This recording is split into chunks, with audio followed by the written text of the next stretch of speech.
આજે આપણે બનાવીશું સરસ ક્રિસ્પી એવા સમોસા રોલ, જે ખાવામાં ખૂબ જ ટેસ્ટી લાગે છે.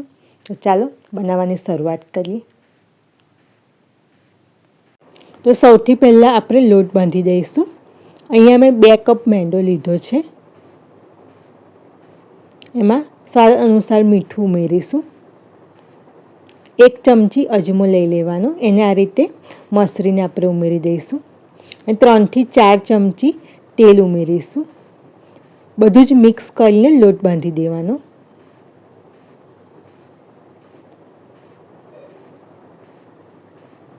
લોટ આ રીતનો થાય એ રીતે આપણે તેલનું મોણ આપીશું, જેથી પડ સરસ ક્રિસ્પી બને.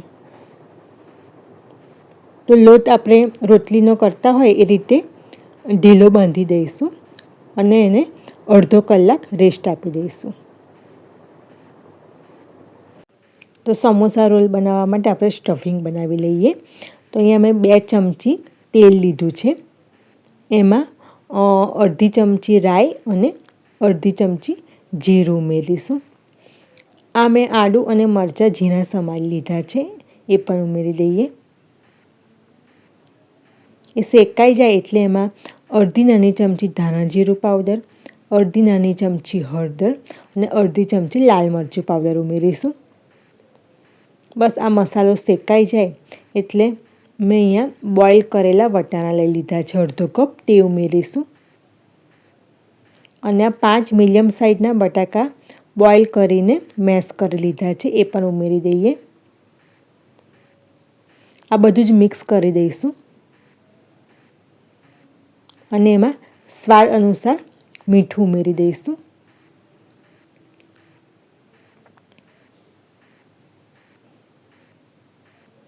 અહીંયા મેં 1 ચમચી સમોસાનો તૈયાર મસાલો આવે તે ઉમેર્યો છે. તમે એ ના હોય તો ગરમ મસાલો 1 ચમચી ઉમેરી દેવાનો. આમચૂર પાવડર નાની અડધી ચમચી ઉમેરીશું. અને કસૂરી મેથી છે અડધી ચમચી, એ ઉમેરી દઈશું. અને કોથમીર ઉમેરી દેવાના છે. તો બસ બધું મિક્સ કરી દઈશું. તો રોલ માટેનું સ્ટફિંગ આપણું તૈયાર છે. તો હવે આપણે રોલ બનાવી દઈએ. લોટના આ રીતે આપણે લુવા નાના બનાવી દઈશું અને એની રોટલી વણી લેવાની છે.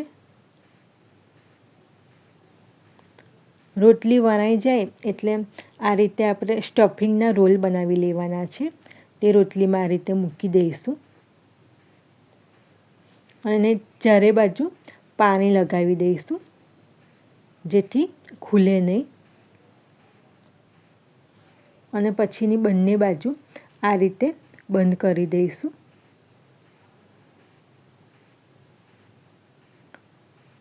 અને રોલ શેપમાં કરી દઈશું.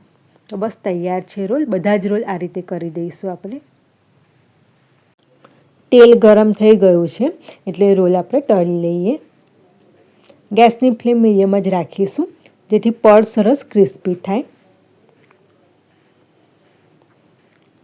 તો તળાઈ જાય એટલે આ રીતે એને પલટાવી લેવાના અને બધા જ રોલ સરસ ગોલ્ડન બ્રાઉન અને ક્રિસ્પી થાય ત્યાં સુધીને તળી લેવાના. તો તૈયાર છે સમોસા રોલ. આ રોલ સરસ ક્રિસ્પી એવા થાય છે અને ખાવામાં ખૂબ જ ટેસ્ટી લાગે છે. તમે એને આમલીની ચટણી અને ટોમેટો કેચઅપ સાથે ખાઈ શકો છો. રેસીપી ગમી હોય તો લાઈક કરજો અને મારી ચેનલ પર જે નવા છે ચોક્કસથી સબસ્ક્રાઈબ કરજો. Thank you.